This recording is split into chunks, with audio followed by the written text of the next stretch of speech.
welcome to NerdVsWorld episode 28, Weekend at Nerdies 2. Woo. And yes, they made a sequel to Weekend at Bernie's, so it is a full, legit name. Whoop, whoop. I'm Brendan. I'm Spindles. And I'm Adi. And I'm Emma. Okay, on this week's show, we have our Sci Fi Weekender roundup. We have a slight bit of rage at Wrestlemania 30. There is Game of Thrones news, Winter Soldier, and Walking Dead finale recap. As well as a host of events we've got to plug for you guys as well. Yeah, there's a ton going on, but we'll get to that a bit later on. So straight in with it then, chaps. Straight in. Sci Fi Weekender 5. How did we all find it this year? I thought it was brilliant. I thought, and I tweeted as such, I thought it was a much friendlier vibe than it was last year. It was easier to get around, even in the traders area. It's easier just to go and see what you wanted to buy. And Yeah, I think for me it certainly felt a lot more chilled this well, apart from the fact that I was suffering from blind panic from the moment I arrived until some point mid-Saturday afternoon, but it felt a bit more chilled. It was definitely a lot more relaxed. There was a lot of people smiling, being happy. There seemed to be a lot less antagonism at night. Sort of like I noticed last year that if you slightly knocked into somebody, you get like a bit of aggression in the evenings, and none of that happened this time, and everyone was really cooperative and lovely. Yeah, it was really cool. So yeah, from Thursday night onwards, what did we get up to when we got there? Alcohol. There was a lot of beer. No, I text Spindles at 7 o'clock. I went, dude, it's 7 and I'm sober. He was still sober. It was rather impressive, yeah, and not getting his ass handed to him by my daughter at Noughts and Crosses this year. No. Although there was a lightsaber fight on the Sunday when we were packing up, which she won.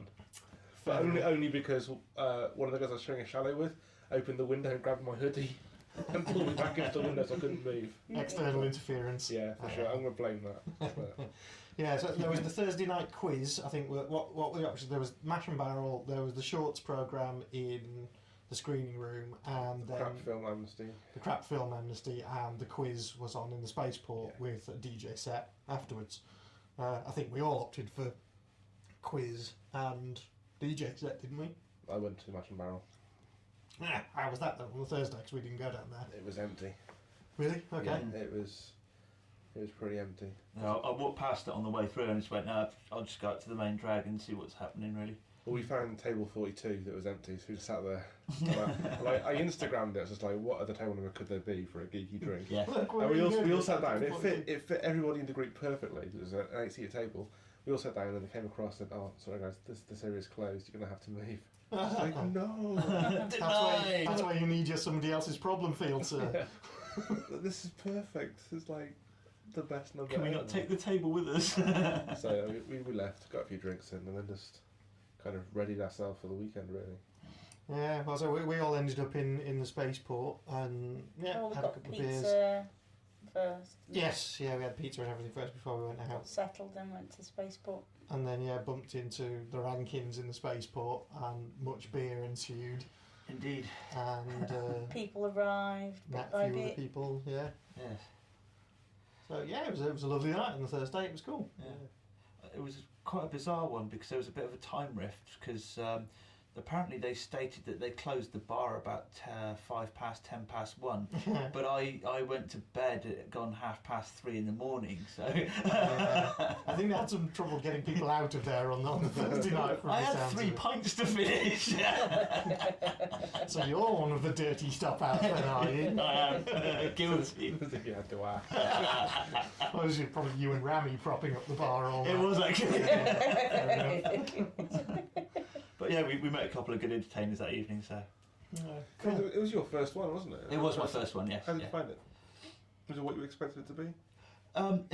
To a degree, it was what I was expected to be. There was a couple of minor disappointments, but it was just because I didn't know the format, I didn't know the layout, and I didn't have the access to the programme. That was a continual issue with a lot of people I spoke to. So. That was the one thing that kind of... Well, yeah, it's probably just the one issue I was disappointed with, was that there was no VIP bag this year. There was no goodie bag or T-shirt this year. Yeah. I'm not so bothered about not getting the books or the T-shirts and stuff like that, but last year they had the full printout schedule for everybody. Yeah, They were giving them away, in boxes, but you had to go and find them and ask for them. And they were on the website because you could get them. Yes, but there was issues with the Wi-Fi down there. Well, thankfully not as many issues this year as there were last year, which was good. So yes, I was actually connected for the entire weekend this year, which was very nice. Apart from the Friday for a while. Friday evening was down a little bit, but that was just fine. I think that was just the amount of use. Yeah. There was a lot to do. I think we found ourselves kind of going, when do we eat? Yeah. I think we got to the point where we were having like one meal a day, and then the rest of the time just like guzzling snacks whenever we could. We had one meal in the mash and barrel every day, and a kind of breakfast at the caravan. Yeah. And the rest of the time we were just having sausage rolls, crisps, popcorn, and. So what sort of panels and things did people get to then on the Friday? I went to the far-flung fiction panel, first one on the Friday morning. The far-fetched fiction. Far-fetched fiction, that's the one. With Jonathan Green hosting. To his epic tweet of everybody in attendance. That was pretty cool. The spaceport still had a few sound issues, but nowhere near as much as last year. I mean, all the complaints from last year seem to have been addressed. Most of them fixed, some of them still obviously work in progress, but they're obviously trying to be resolved. Yeah. So that's really encouraging. I obviously saw your panel on the Saturday. We'll get to that later. Saturday, yeah. We're still on Friday.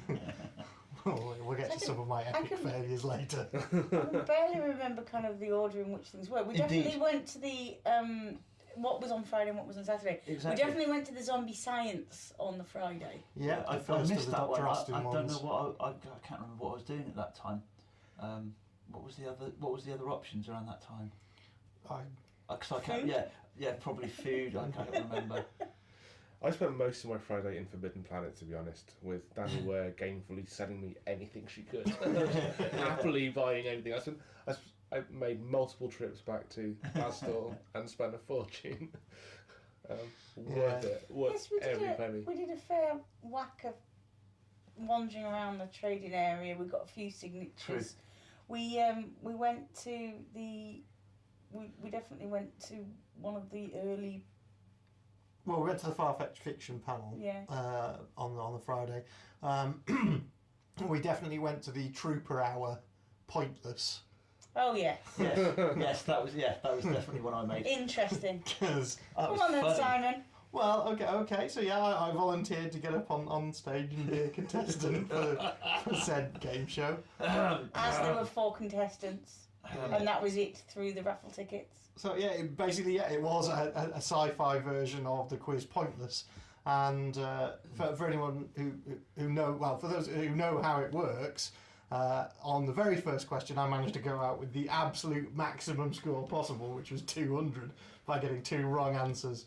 Which I could bitch and moan about it, and I've kind of put out my thing of why I thought I was correct, and why I thought I was robbed.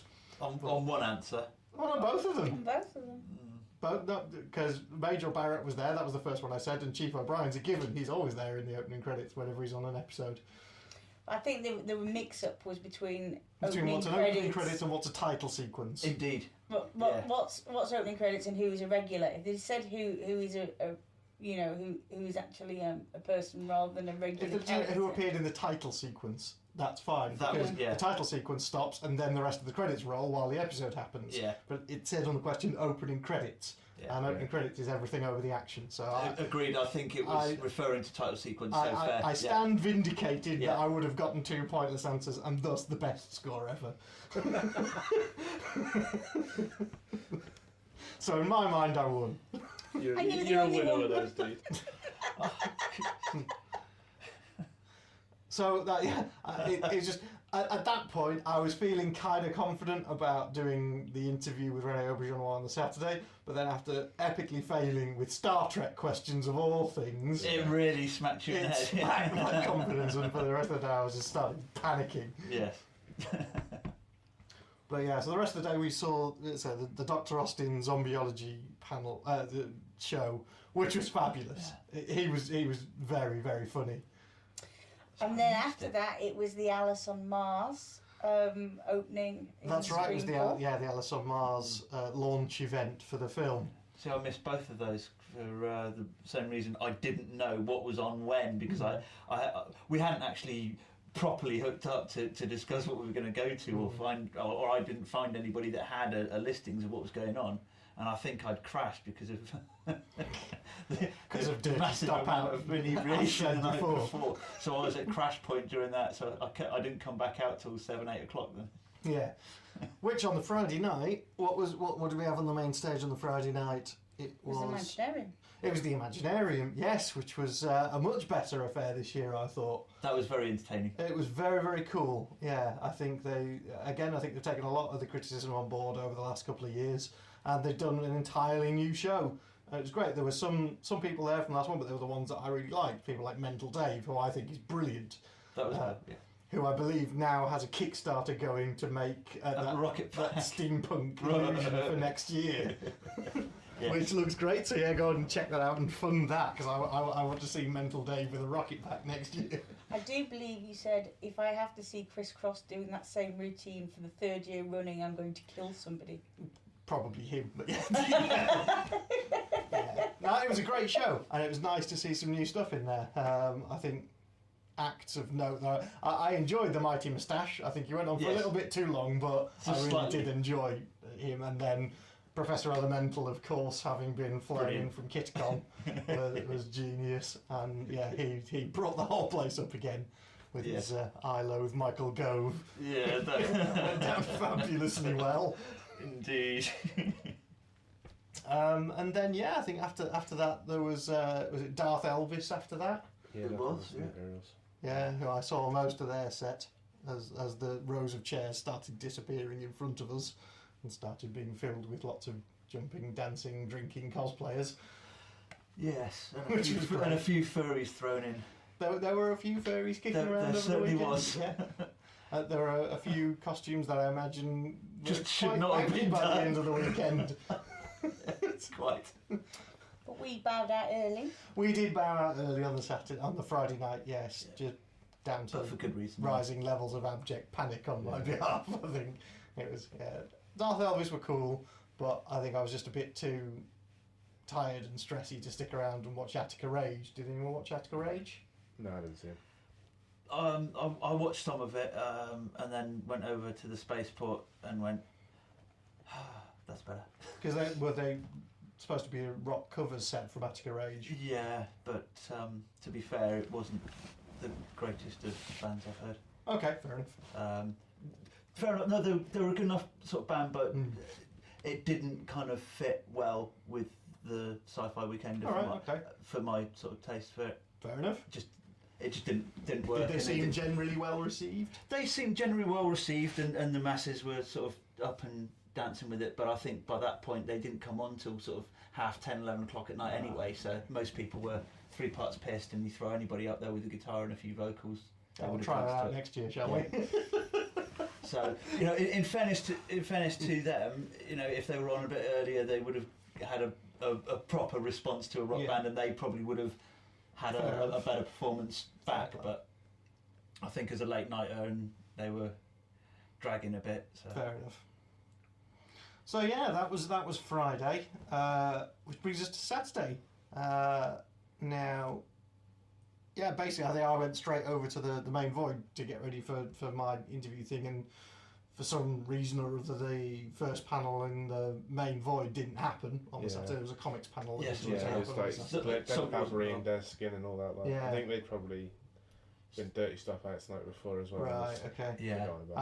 So that didn't occur. So it ended up being me opening up the stage on the Saturday, which again was kind of that moment of blind abject panic, because there was no one there to introduce me or anything. I was chatting to the stage manager guy, Ming.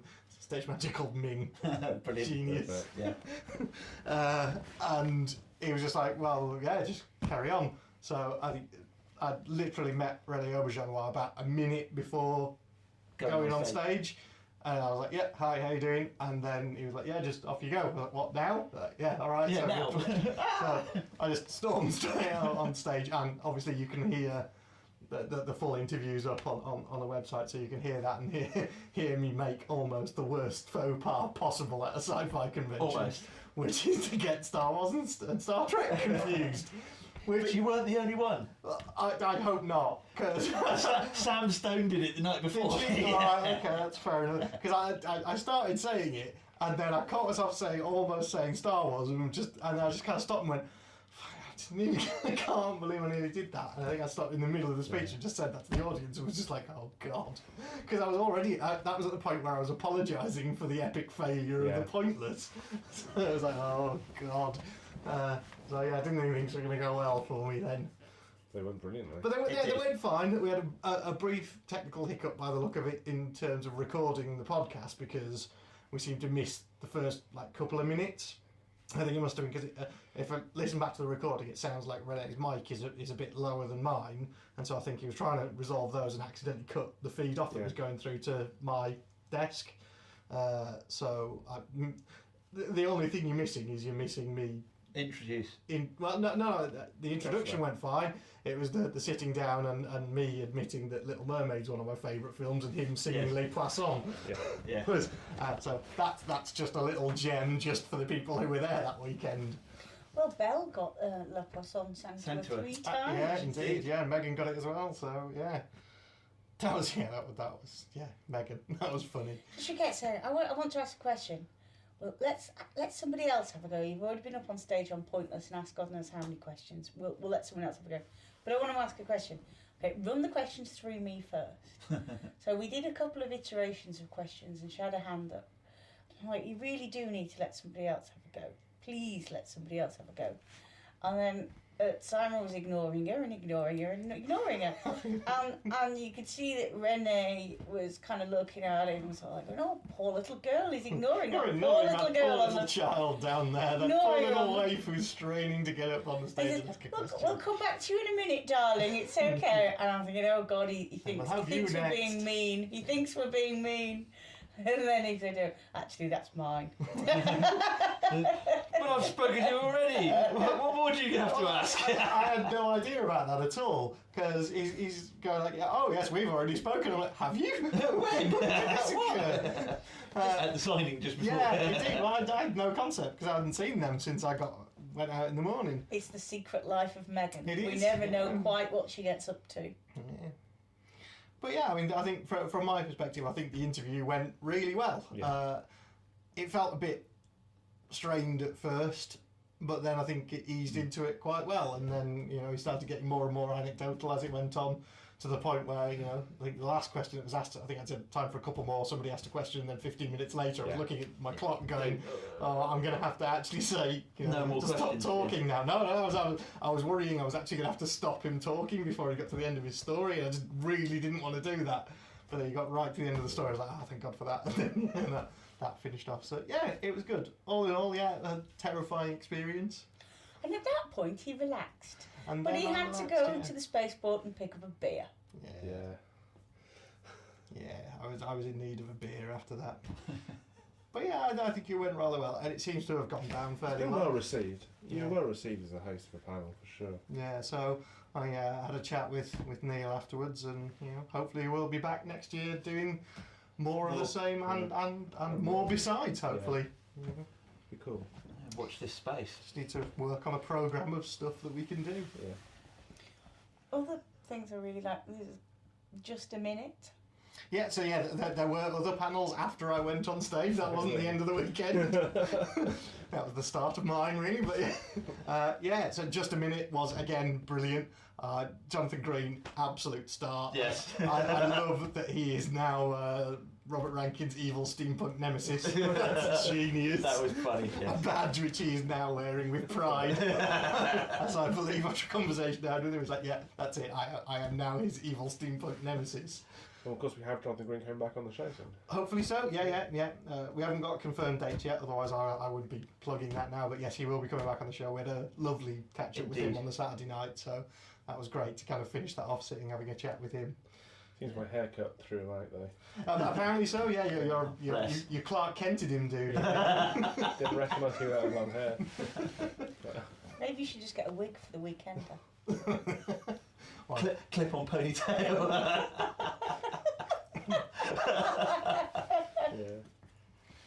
So yeah, other panels that were on after that, there was another Dr. Austin, which I think I caught the end of, which was about the spreading of viruses.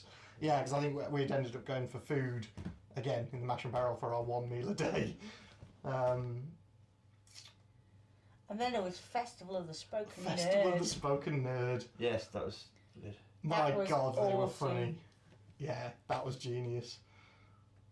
That was the perfect level for them, you know, geeks and nerds and spreadsheets and mathematicians, and yeah, that was a good audience for them. Went down well. We had shapes of. You got your shapes of continuous width. Did you see them? No. Ah, you missed it. I have solids of. Constant Continuous width. Yeah, or constant width. Yeah, something like that. Basically, it's a shape that behaves like a circle but looks more like a triangle. So you could use them as wheels because they are a continuous width all the way around, but they're not a sphere. Yeah, without something physical to see. Yeah. Well, imagine four-sided dice. Yeah. But with all Rounded the corners edges. rounded. Yes. Okay, yeah. And With all the sides rounded. yeah, not every side rounded. So Anyway, there are still yes. points on it and things, but it behaves, it rolls like a sphere. It's very, very, very good. And the mould effect, of course, Yes. which is an effect of you pull like lots of steel baubles out of a jar and they fly up in the air and stuff. It was all very geeky and nerdy, and a spreadsheet of a photo done with conditional formatting. Absolutely. A whole room of people cheering on conditional formatting. It was awesome. Conditional formatting in Excel getting rounds of rapturous applause. It actually threw him, didn't it? Sir. It really did throw him. He's like, fuck, I didn't expect this. Spreadsheets! Woo! Oh, what? Yeah, it was a spreadsheet of a photo of him doing a spreadsheet of a photo. Infinite recursion. God, I missed it. It was brilliant. Just in a tritone pixel format. Yeah. Basically, it was done like a TV pixel, so you had RGB values between 0 and 255, and that was what was the conditional formatting. And when you zoomed out, then you eventually saw the picture. But put into a spreadsheet. In a spreadsheet of him on a spreadsheet. Yeah. So you can just about get the level of nerd there. That's really cool. There were experiments of electrifying a pickle to illuminate using a pickle as a lamp. Yeah. And turning fire. And the fire vortex thing. Yeah, that was awesome. So that was very, very cool. And again, so I met the two guys briefly from Festival of Spoken Nerd because I went backstage and went, "Hi, how you doing?" I met Helen and she's hopefully coming on the show and stuff, and said hi. And they were, so yes, Helen is booked. Helen Arney, who's the other part of Festival of the Spoken Nerd who wasn't there. Yes. So I've kind of seen the two guys doing it and Helen doing hers separately. So now I've got to kind of like mix them both together in my mind and that'll be what the actual full show's like. And that's 20th of May? Yeah, that's May. Yeah, so that's 2 months. 2 months time she's in the show. I was off in the Galactic Knights cadet training program. Did you do that? Yeah, we never got the time to. Yeah. That was pretty fun. How was it? I made a colossal fool of myself, and Join the club. and I had the Galactic Knights in stitches laughing, but it was worth it. It was fun. Did you? There was 8 of us in the group, so we were split into two teams of 4.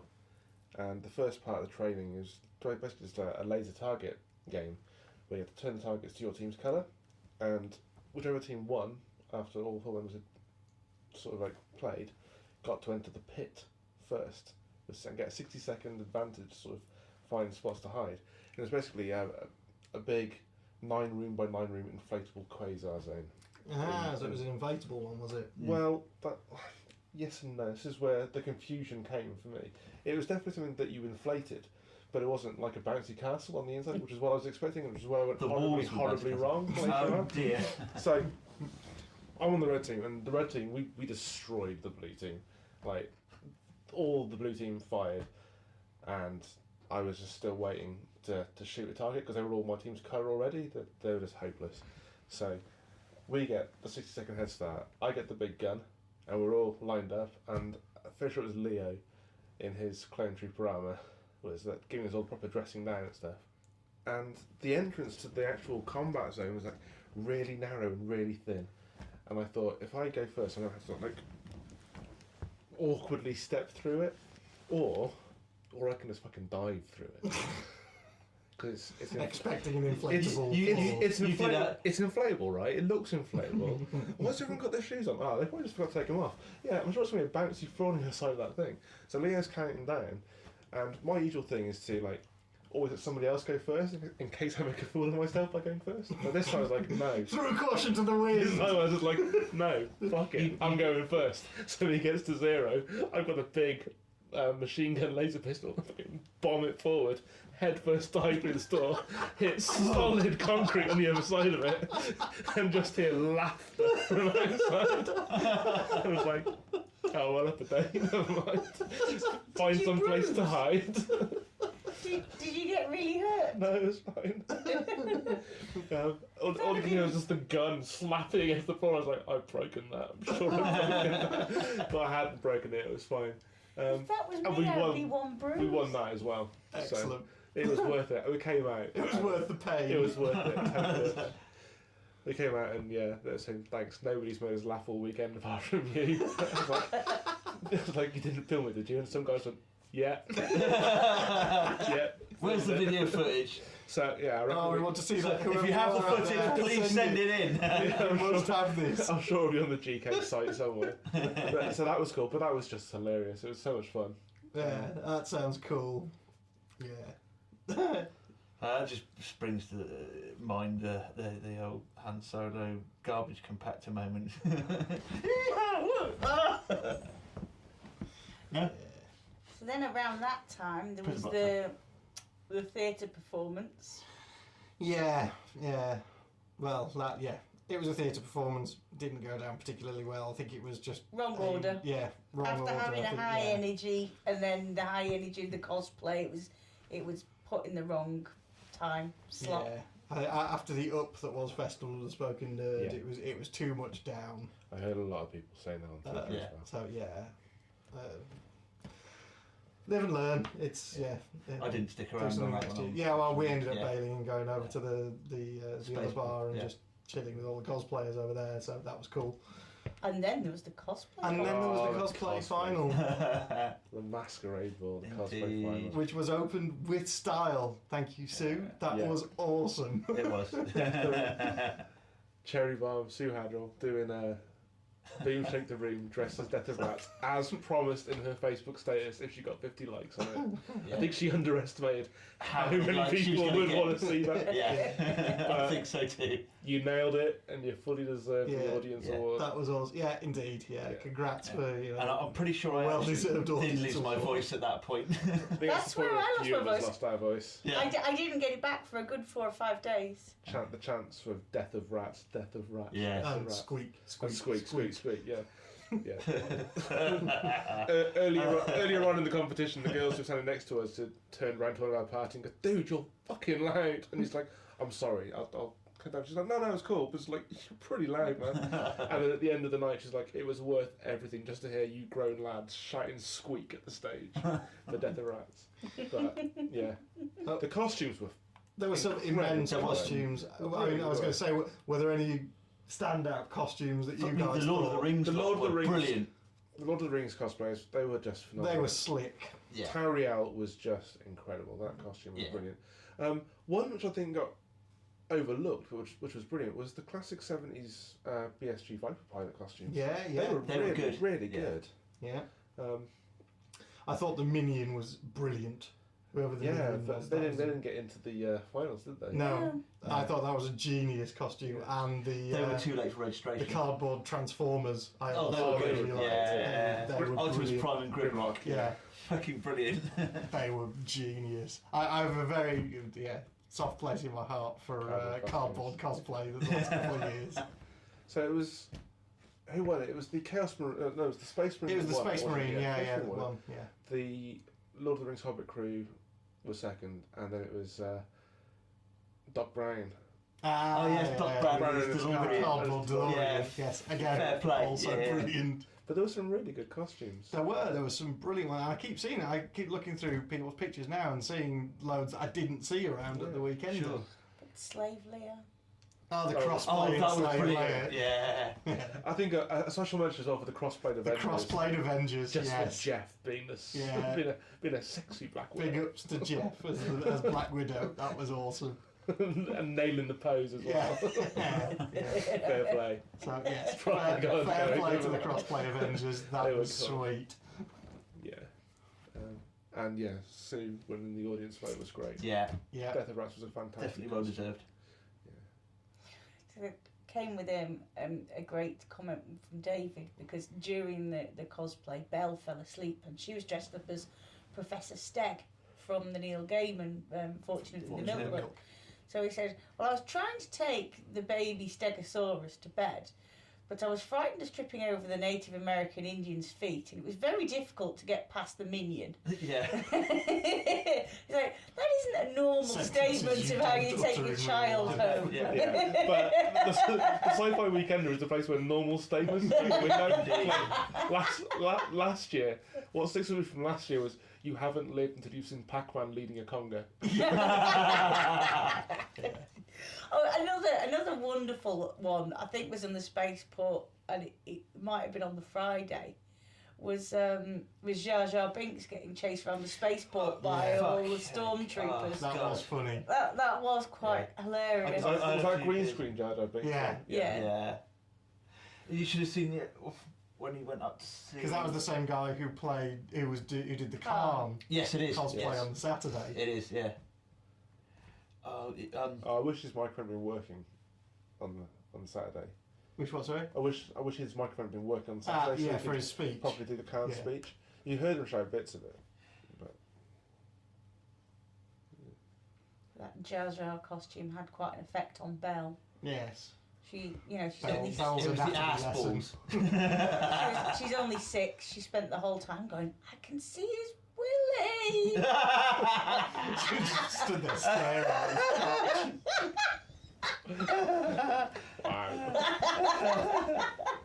his mesmerised. And then she recognised him in his Khan outfit as well. We were wondering how. Maybe he had tight trousers. He was actually in front of me in that get-up, going up to see Lewis McLeod, which was quite. Yeah, because apparently he was a great, did a great panel. Fantastic panel, yeah. I didn't see that one. It was, and that was a Sam Stone hosted one. Yeah. That was where the faux pas where she said Star Trek. Right, okay, cool. But absolutely brilliant guy. Heck of a comedian and absolute genius with his vocalisations. Sebulba, sorry, from Star Wars, yes. Yeah.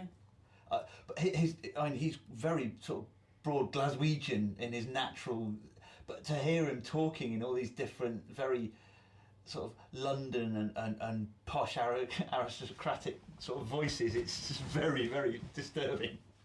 Like, what? I did want to see that one, but we ended up not doing. It's just one of these things. Yeah, I can't remember why we didn't get to that one. I think with our group, it was one of the things that just had to give way for food. Yeah, I think similarly. I think we were eating when that one was on. Because that was quite a good. Because I think because Graham McTavish I think was on around the same time as well. And we missed him as well, so I think we must have been. Yeah, Graham McTavish was on just before, I think. Yeah. On the other side. Yeah. We need to do something next year to get around this food problem. We get like food milkshakes or something to keep us going. Yeah, like astronaut ice cream and stuff. Yeah. Drips maybe somehow, or I don't know, because this food's taking up too much time. It does, yeah. It takes up valuable geekery. Yeah. You need like a little mini cool box on a backpack with all your food sources in there. Trail rations. Yeah. Trail rations. It's a fucking bag of peanuts with some raisins in it. It's fucking trail ration. Pepperami, dude, the ultimate trail ration. In my day, we would pick leaves off hawthorn and eat the berries with the leaves. See, you can tell. They are edible. Yeah. You can tell the standard of the fried food at the Weekender, because on the way home, Megan got herself a tuna niçoise salad from from Waitrose and was sort of like going, nutrients! Comes to and the child comes out craving nutrients. Oh dear. You can have Burger King or anything. No, I want salad. So is that at Telford Services? Yes, Oh, it was. yeah. Yeah. But where we bumped into the rankings because we were sat eating and Megan was wearing her Dalmatian onesie. So Robert Rankin came in and went, "You're Spotticus!" Brilliant. It was the normal game at Telford of spot the wristband. Yeah. Yeah, we didn't stop for long though this time round. Last year we all met up there again. Well, yeah, we did. Yeah, we all bumped into each other on the way back there. But yeah, so this time there were a couple of people we hadn't seen over the weekend, but we kind of like we know they were there because of wristbands and T-shirts and stuff. And then the rankings just wandered in just as we were about to leave, and that was lovely. The reason why she was in a onesie though was because she said that she couldn't be bothered getting She dressed. refused to get That's dressed. fair enough. Yeah. So I wasn't just beaten by Megan in a lightsaber fight. I was beaten by Megan in a Dalmatian onesie in a lightsaber fight. But, yeah. Who was wearing the onesie? Oh, that one of my favourites though was the guy dressed up as Wilfred. He did a very good one. Yeah. He looked Wilfred, that was spot cool. on. Yeah. Yeah, I mean, there were a ton of like really there random cosplays kicking around that I just kind of see them and go, yeah, cool. Brian God, Blessed. Yes, there was Voltan, Voltan, yeah. and the rest of the Flash Gordon crew. That was pretty cool. Yeah, I saw a pretty good Joker, New 52 face as a mask Joker walking around. That was pretty cool. Yeah, I didn't see any Poison Ivies this year. There were a There was couple of one. Harlequins. There was one. Yeah, there was about 3 or 4 But Harlequins. nowhere near Two. as many as last year's London Film and Comic Con, where everybody was either Harley Quinn or Poison Ivy. Yeah. So yeah, not so much this year. That was good though. It was nice that we had loads. I think I saw at least 5 different David Tennant Doctors though. There was, yes, yeah, and one just the outfit was pretty good, but he was very short and blonde and Oh, fluffy. I don't know. Yeah, there were just loads. I think he had a beard and bloody curly blonde hair. I was like, okay. It was just like wandering in and go, oh look, there's David Tennant playing crazy golf. Oh, there's David Tennant having a beer. There's having coffee. There's bungee jumping, and it's David Tennant everywhere. What was it we were saying about the idea of doing like a group cosplay? Like Everybody dressing exactly the same. Yeah, or like, Well, we everybody dressing as the Flash and like standing in a line. then the other one walking is, in a line as well, yeah. is for everyone to be in the Flash and come in and do kind of a song and dance routine, and then you'd be a Flash mob. Yes. Oh, for fuck's sake. The door. Door's right there, Emma. I thought it was quite good. Do you know what the answer to that was? Do you know what the answer to that was? You're Aquaman. It's like a bunch of people dressed as Flash Gordon with sticks. Really? Burning torches. Yeah. Yeah. Pitchforks. That's a flash mob. I think it'd be brilliant. Although you've now told the world. Well, yeah. Or have, By all means, take it. Somebody do it next year. I'm genius. or just have a big group of people in a giant raincoat. If you do that next year, I will buy you all a beer. There you go. Yeah, here first. That's Flash Simon mob is next buying year. you a I beer. will buy you a beer. Yeah. Brendan and I will be in the sidelines. NerdVsWorld are not buying anyone a beer. Simon. Spindles is buying you a beer. If you do a flash mob of the Flash mob. Oh, for fuck's sake. Really. The more I think about it, the more I think it's a brilliant idea, Emma. See? It's in there now. I think it's a funny cosplay idea. I like it. You're never going to get that out of your head now. I'm not. We'll see you all there next year. I think the one of the highlights for me was seeing Chewbacca on Yeah, the Saturday Wookiee night. Oh, he was brilliant anyway, but it was even more brilliant the fact that I think he'd managed to get quite inebriated through his costume he got a bit of a stagger. I don't know whether it's too much inebriation as just like utter dehydration from being in that costume for so long. Oh no, he was drunk. Wookie. Yeah, brilliant. Absolutely brilliant. Drunken Wookie. You do see some wonderful things. Yes, you do.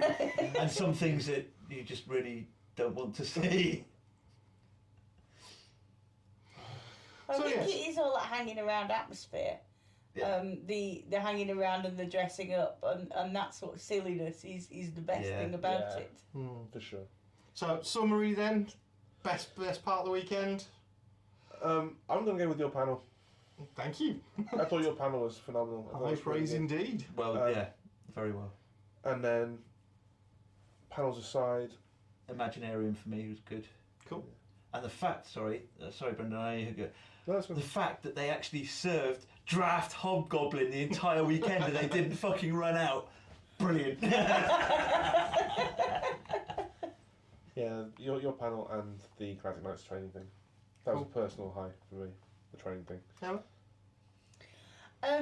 I really liked Festival of the Spoken Nerd and Professor Elemental. I think Festival of the Spoken Nerd are one of my highlights of the weekend.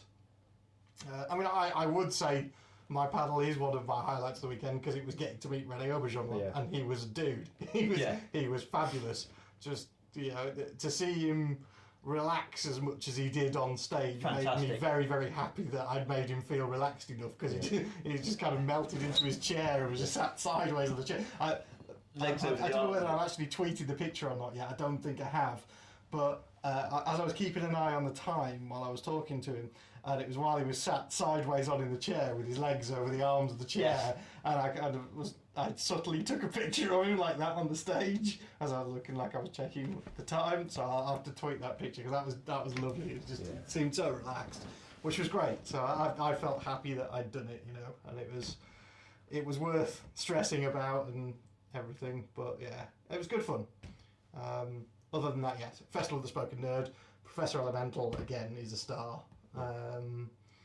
What else?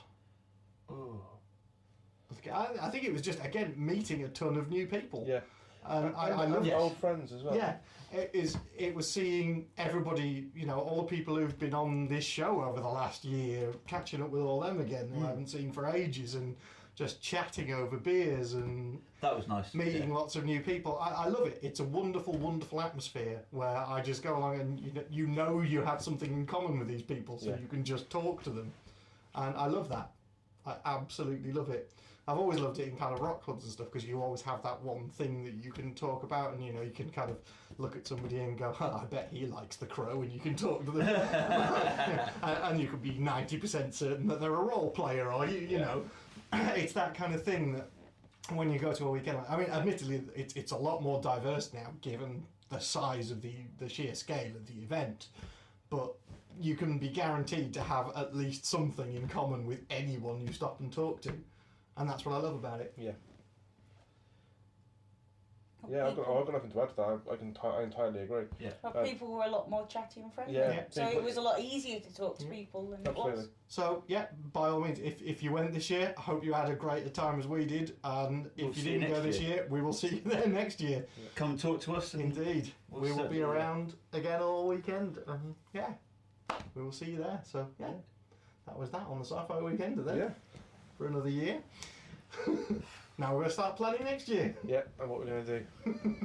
We've got our cosplay sorted. Well, yeah, the flash mob, yeah, indeed. Be relatively easy, just a t-shirt, blonde wig, pitchfork, burning torch. Great. Right. Cool. Okay, anyways, on to other things for whatever time we've got left. We'll go to very yeah. So you want to talk about Walking Dead? Walking Dead. Season finale. I do and I don't, because after the high of talking about the Sci Fi Weekender and after the high of what was an excellent an excellent back half of season 4 of Walking Dead, I was pretty fucking let down by the season finale, in all fairness. I'm entirely with you. I know I've spoken about it before on the show that I felt The Walking Dead jumped the shark with the pre-season the big break, prison battle and Herschel and everything. But they brought it back, and the episodes, the second half of the season, have been fantastic. In fact, they've been so sparse. They've reverted back to the survivalism and the ethical nature of the decisions you have to make in this sort of scenario. The sheer brutality of the Grove. Oh God, just look at the flowers. AD obviously hasn't seen it. I know Emma hasn't. We won't go into it too much, but just it's worth bearing with Walking Dead for everything that's happened in it so far. Just to watch that episode, that is a gut punch out of nowhere. That episode, and it was phenomenal. Yeah, it's one of the best episodes of the show, not just the season. Yeah, absolutely agree. Without a shadow of a doubt, it's so hard hitting, and it just focuses on one of the groups of characters as they've kind of abandoned the prison, and it's absolutely amazing episode. So harsh. If you get a chance to watch the Talking Dead episode that followed that, because it had Melissa McBride on that episode. That's worth a watch too, just for the behind the scenes looks at that particular episode. But yeah, it was a bleak, dark, traumatic episode. Yeah. So I thought that was a wonderful, wonderful episode, and then I think the one after it was pretty good as well, which kind of led, was it Rick's group up to? Oh no, it was Glenn and Maggie's group up to Terminus, and then I thought the final episode when Rick's group hit Terminus was just a wet fish. It was nothing. Yeah. It was just a bit of a letdown of an episode, really. I felt that there was something coming, but it faded to black and then credits. Yeah. It didn't seem like a finale. No, it really didn't. It felt like a pre-advert scene that there was going to do something afterwards that would just be the big, leaving on a huge cliffhanger or something like that, but it was just, no, it just stopped. So, yeah. So we can't talk too much about it as you guys haven't seen it, but it's, after what was a phenomenal couple of episodes in the weeks leading up to it, it really felt like a bit of a letdown, that final episode. Agreed. I guess that's all we'll have to say on it for now. We'll possibly pick it up and start doing episode recaps of that, because we've started doing episode recaps and things on the website now. I've just seen the Game of Thrones one. Indeed. Yeah. Did you like my Game of Thrones one? I did. I thought your line of the episode was spot on. The quote of the episode. Yeah, absolutely. Everybody seems to be agreeing with the choice of that one. Of course you bend your sword. As I said, I need to... I've not seen that because I can't get a good stream for it yet. Yeah. But I mean, it was a good opener, but I felt it could have done with being twice as long with a bit more in it. I actually felt it was pretty strong as it was. Twice as long, a bit more in it. Yeah. I couldn't have it, sorry. It's alright, it's taken you. Pray continue. She said. So I'm watching it from a different point of view than Simon, because I've read them all. So I'm watching them with knowing who everybody is and what their interrelations are. I think that the series as a whole really hasn't gone into the interconnections between the different families and the different characters. I think that people do get very confused. And I think it was the Daily Mash did a spoof article saying that the first episode of Game of Thrones should just be an hour of introductions, which actually wouldn't hurt, oddly, even though it is a spoof. I think that's the thing you've got to think of with the recaps that I'm writing. They are very much from my perspective, not knowing the books. And I was talking to you about it afterwards, and you were like, well, that's that, and that's that. It's like, yeah, but I didn't get that from the episode, and I'm only going off what I know and what it's telling me. This season is going to be very exciting. It's a great season. I think it's going to be a fan favourite this season. It's like dragons, sword fights, No. dead people. I'm totally reading between the lines of what that means. I think a certain insufferable prick is going to meet the demise. We can but hope. Fingers crossed, folks. If it happens, it'll happen in episode 9. That's when everybody dies. No. Episode 9 is when the harsh thing happens. So the harsh thing isn't Joffrey dying. That's when everybody will be up and jumping away. Yay! Episode 4 or 5 then. As Jack, at least I feel so sorry for you, dude. You must get such an immense amount of shit from people for playing that character. Yeah, indeed. My favourite picture involving him is the one on Facebook that said, "If I was any more inbred, I'd be a sandwich." Or a cat.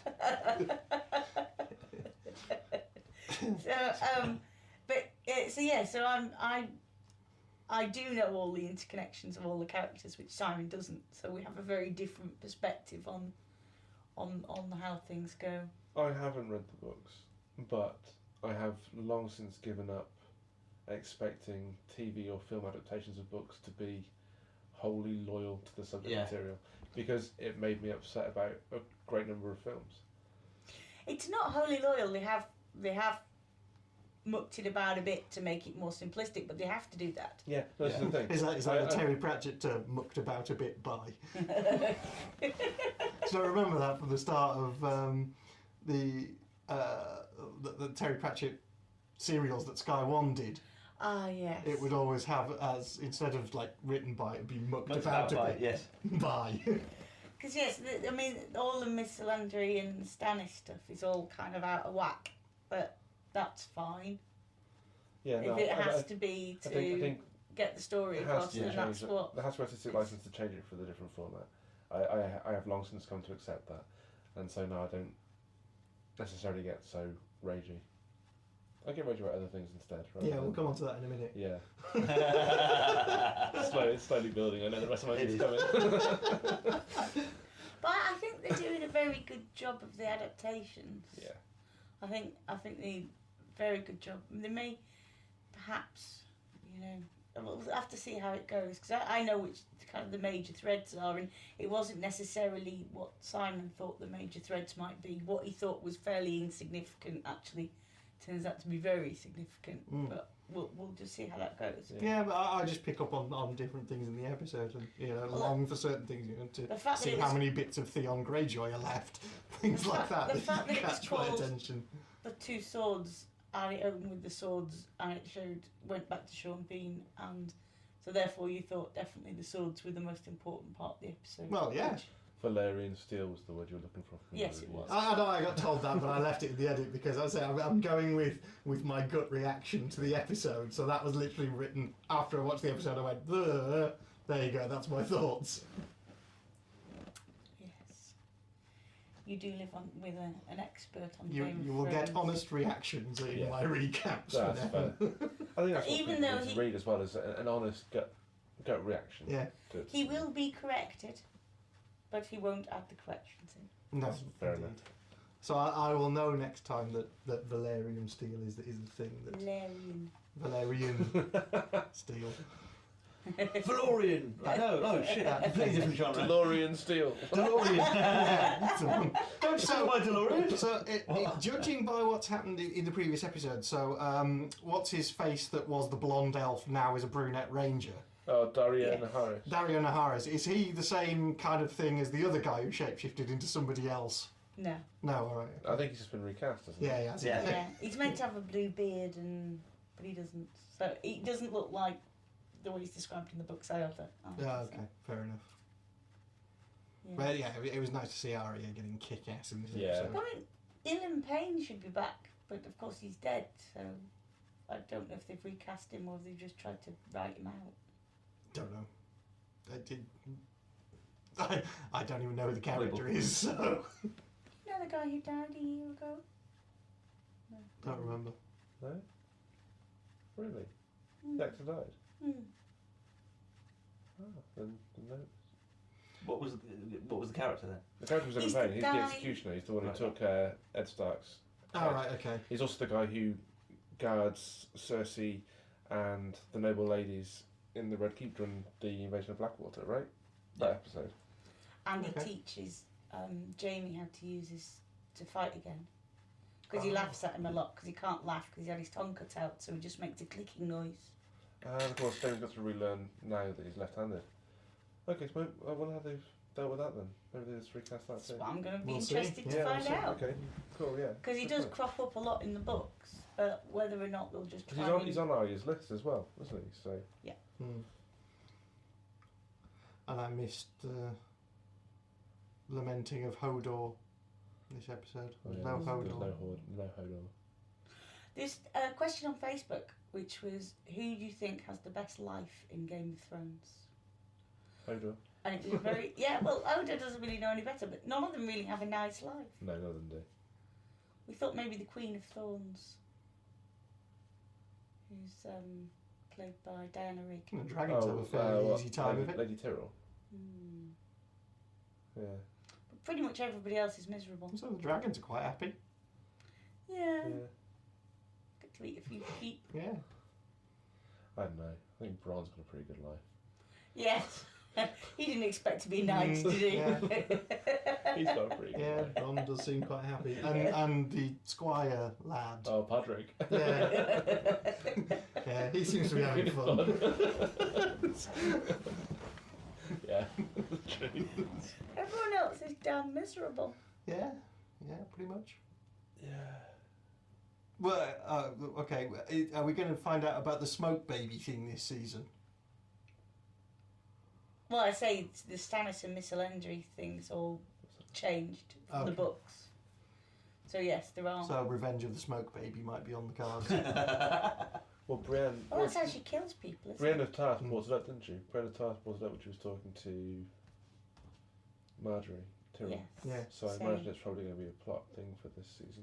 Because it's in the books he's married and she does magic and there's shadows that kill, but he doesn't necessarily shag her and give birth to a smoke baby. That doesn't happen in the books.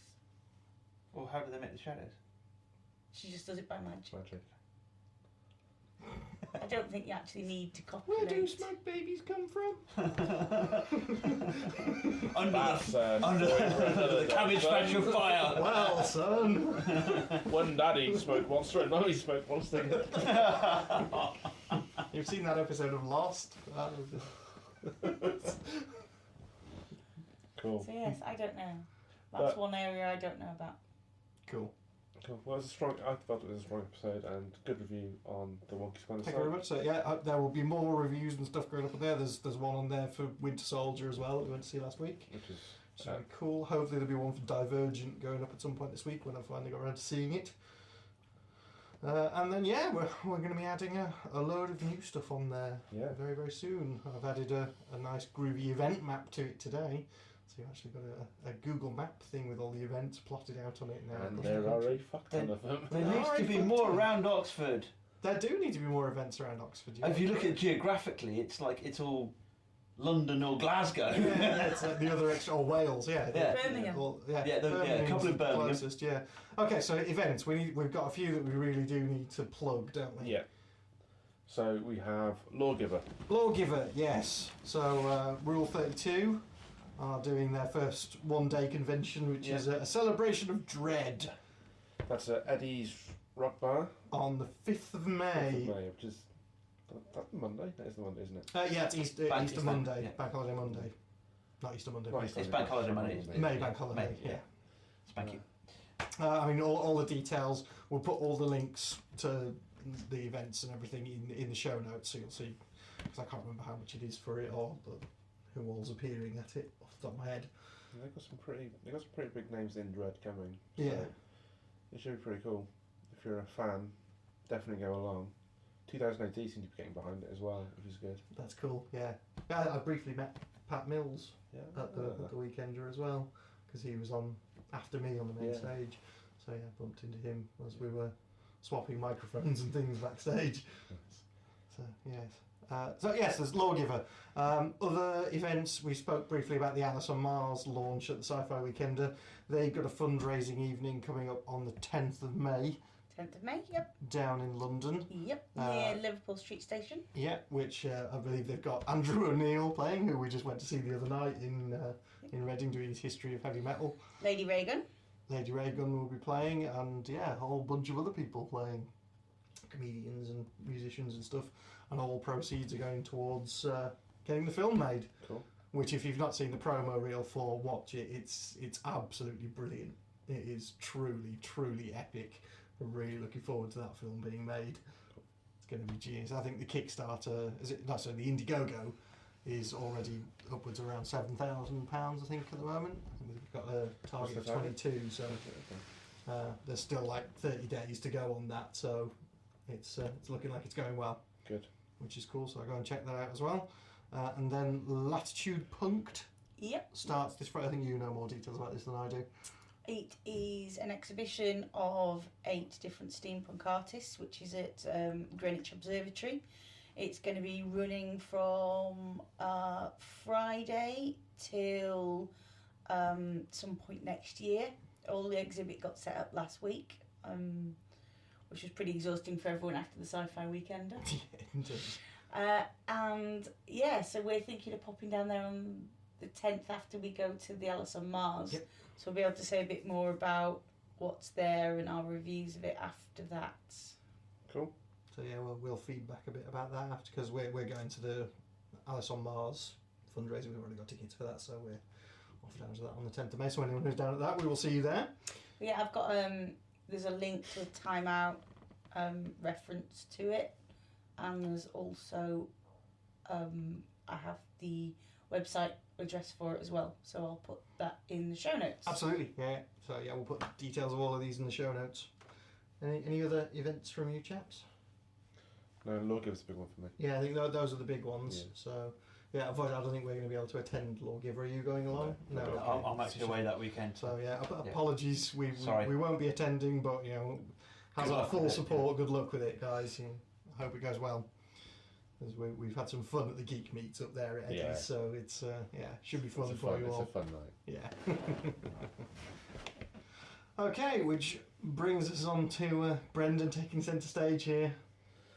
That was WrestleMania 30. Yeah, we've got to talk about it, sir. So you stayed up to watch WrestleMania? Yeah, I stayed up to watch WrestleMania. I started drifting off to sleep about 2:30, and just as the Undertaker's match was on.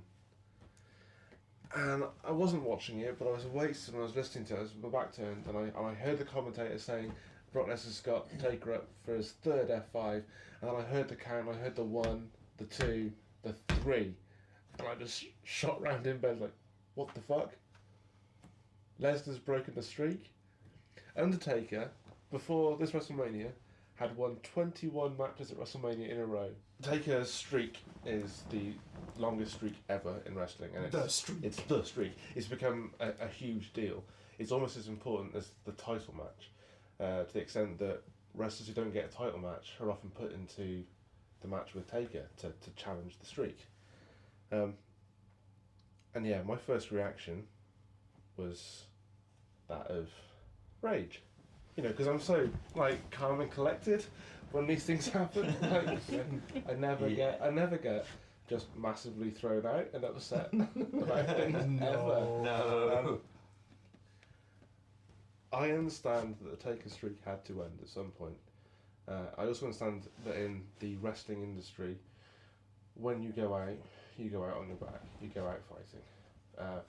And I do think at 49 that Mark Calloway has probably called time on his career.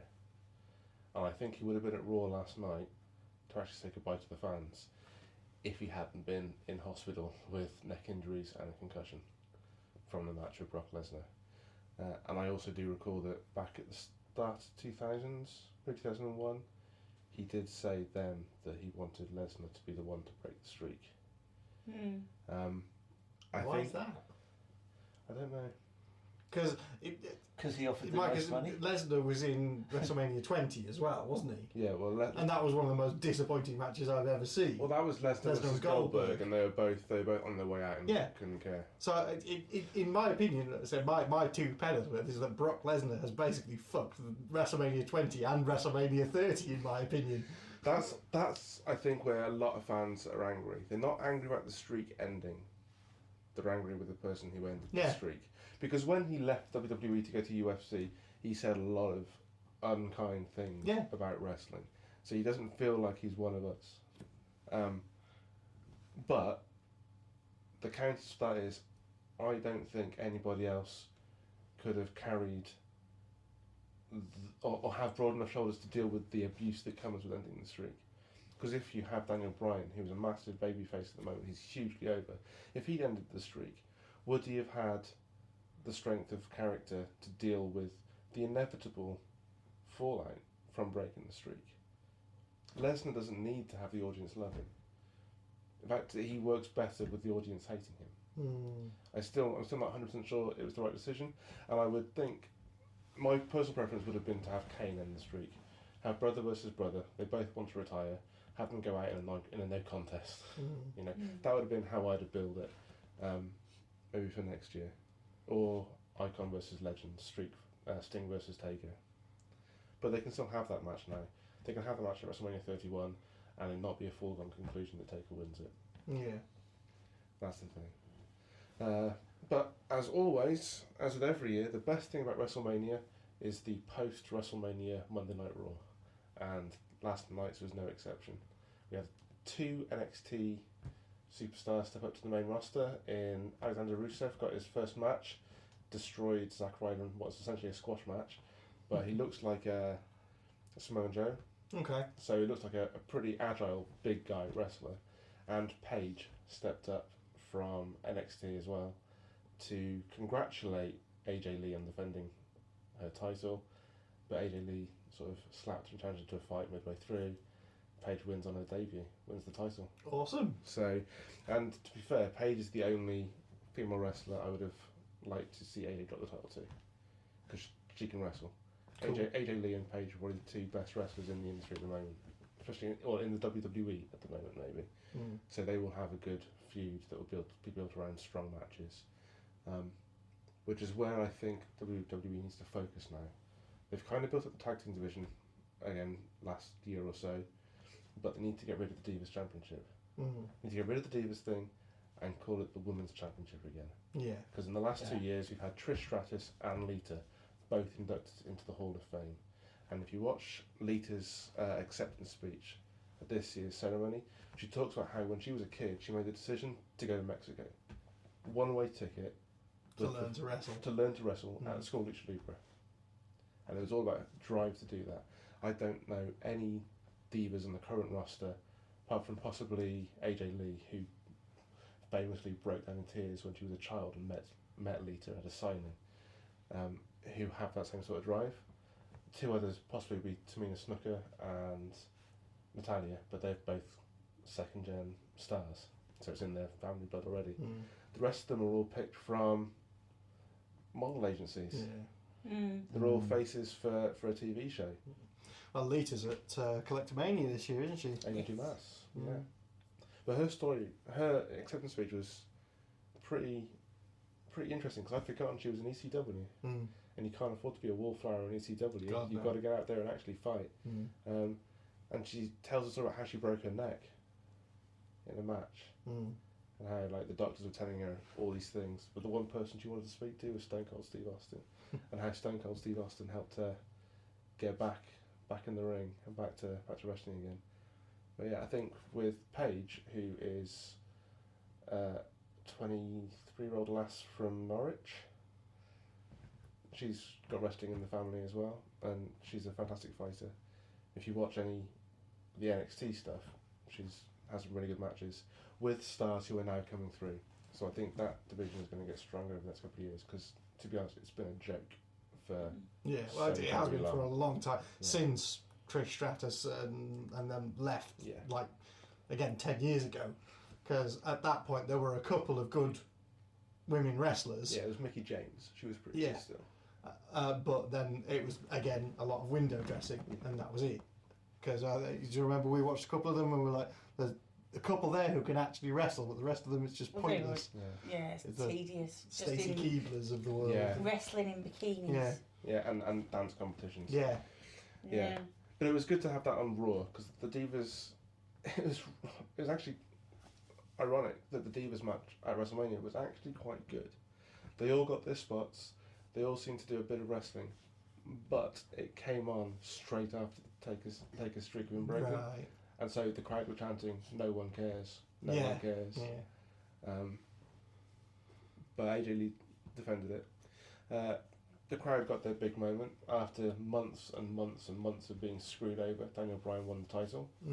So he beats Triple H in the opening match of the ceremony, gets absolutely destroyed by Triple H post-match as revenge, and then comes back and beats Batista and Randy Orton in triple threat match at the end to win it. I was disappointed that John Cena won. Not that I don't like John Cena, but he doesn't need a victory at WrestleMania. No. He's got so many victories in the bank, he can afford to take a loss and put over a star. And Bray Wyatt is phenomenal as a wrestler and also on the microphone. In terms of, if you think about all the skills you need to be a wrestler, mic skills is one of the top ones. Oh, absolutely, yeah. That's why The Miz is awesome, because his mic skills are second to none. Yeah. WrestleMania started with Hogan, Stone Cold and The Rock in the ring. And after looking at those three, you think, there is no one on the current roster who has that sort of star power, but there are a few who are close. Yeah. CM Punk, before he quit, was one of the best talkers on the microphone. Yeah. And Bray Wyatt believes his character so much. He is brilliant. And he is just a cult leader, essentially. But he's great, and he could have done with the win. And it would have been good to see Cena put him over. Because if Chris Jericho can put over Fandango, in Fandango's debut match at WrestleMania 29, Cena can put over Bray Wyatt. Yeah, absolutely. But he didn't. There's some sort of rumour about Hogan coming back. He's back. He's back. He was the host of WrestleMania. Oh, right. So I think there's rumours of him taking up the general manager role for Raw. He's in no condition to get back in the ring. Oh God, no! Oh God, no! He hasn't been. For a long time. But it was great to see WrestleMania. That it actually felt like a much better WrestleMania than 29. Apart from Taker losing the streak. But I can understand that all good things come to an end. I can understand why they did it, but again, Brock Lesnar, no, he was not the one who should have done it. No. And I will stand by my opinion that he's ruined two of the big WrestleManias for me. Yeah. Yeah. Well, that's about it. And that was like surprisingly calm. It was, and lucid. Yeah. I'm growing. See how I'm growing? See how I'm developing as a person? See how I'm calming down? It's the therapy of podcasts. Yeah. Cool. Okay, well, I guess that's about us for the week, isn't it? It really is, isn't it? Cool, okay. So I guess we need to just intro the outro track, as it were. Outro. What is the track? Well, I'm going to actually let Emma do this one, because you technically found them. Tripod. Tripod. Hot girl. Oh. No, You sure? Okay, well, basically, we were at home just cooking dinner one day, and I had my Spotify on random radio play based on my list, and then I just heard Emma shouting from the kitchen, "You've got to come and listen to this song!" Please come and listen to this song. Please come. And the lyrics of it being, "There's a hot girl in the comic store." So yeah, listen to it, and it's hilarious. It's a great tune. So the track is Hot Girl. The track is called Hot Girl. The band are called Tripod. They're from Australia. They're a trio of musicians who do comedy tracks, and yeah, they're great. They've got at least 6 or 7 albums out now, and yeah, I got in touch with the guys and went, can we use this Hot Girl on the podcast? And they're like, yes, please, we want you to do it. So here it is for you. After we do our outro, it'll be Hot Girl by Tripod. Yeah, awesome. Well, thanks everyone for listening. That's all for this episode. I've been Brendan. I've been Spindles. And I've been Adi. And I've been Emma. Until next time, take care and be excellent to each other.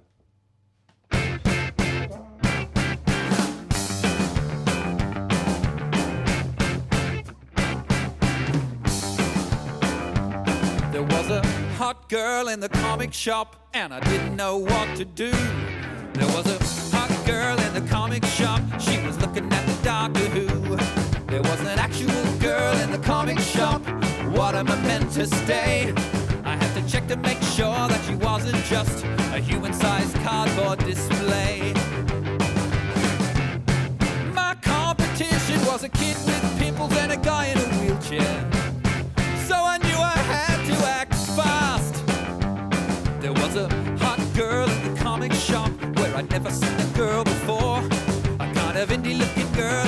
comic shop, and she knew her way around the store.